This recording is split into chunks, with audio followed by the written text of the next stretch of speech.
মৃত্যুর দেবতা যমরাজকে একদিন সত্যিই বধ করা হয়েছিল। হ্যাঁ, সেই দিন মৃত্যু নিজেই তার মৃত্যু দেখেছিল। আর যিনি যমরাজকে বধ করেছিলেন তিনি আর কেউ নন, স্বয়ং কালদের কাল মহাকাল মহাদেব। শুধু তার এক 16 বছরের নাবালক ভক্তকে রক্ষা করার জন্য এই ভয়ঙ্কর ঘটনা ঘটেছিল। মহাদেব এমন এক প্রচন্ড লাথি যমরাজের বুকে মারেন যে তার প্রাণ পর্যন্ত বেরিয়ে যায়। এই কাহিনী শুরু মহান শিবভক্তি ঋষি মৃকু ও তার স্ত্রী মরুধাবতীকে নিয়ে।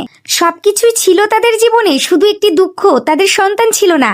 তারা ভোলানাথের কঠোর তপস্যা করলেন। তপস্যায় প্রসন্ন হয়ে শিবজি তাদের সামনে আবির্ভূত হলেন, তবে একটি কঠিন শর্ত রাখলেন। তোমরা কেমন পুত্র চাও? একজন যে 100 বছর বাঁচবে কিন্তু মূর্খ হবে, নাকি এমন এক জ্ঞানী পুত্র যার মাত্র আয়ু হবে 16 বছর?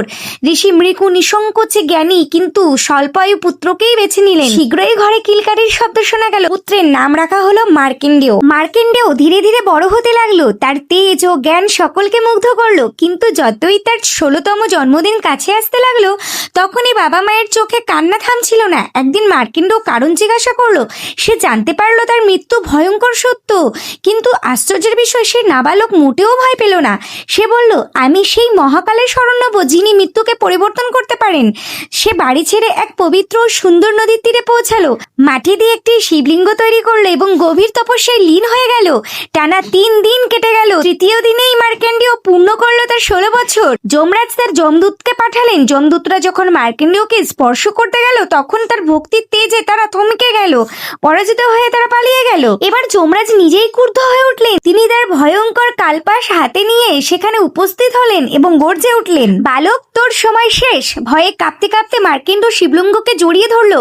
যমরাজ কালপাশ নিক্ষেপ করলেন, কিন্তু সেখানেই তিনি করলেন জীবনের সবচেয়ে বড় ভুল। ফাঁসটি শুধু শিশুকে নয়, শিবলিঙ্গও বেঁধে ফেললো। অজান্তেই তিনি মহাকালকে বাঁধার চেষ্টা করেছিলেন।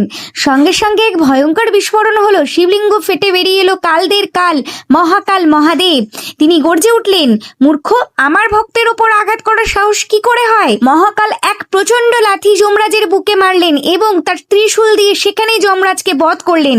সেই মুহূর্ত পৃথিবী থেকে মৃত্যু সম্পূর্ণভাবে বিলুপ্ত হয়ে গেল। মহাদেব মার্কেন্ডেয়কে অমরত্বের বরদান করলেন। পরবর্তীতে সৃষ্টির ভারসাম্য বজায় রাখতে তিনি যমরাজকেও পুনরায় জীবিত করলেন, কিন্তু এই সতর্কবার্তার সঙ্গে যে শিব ভক্তদের থেকে তিনি চিরকাল দূরে থাকবেন।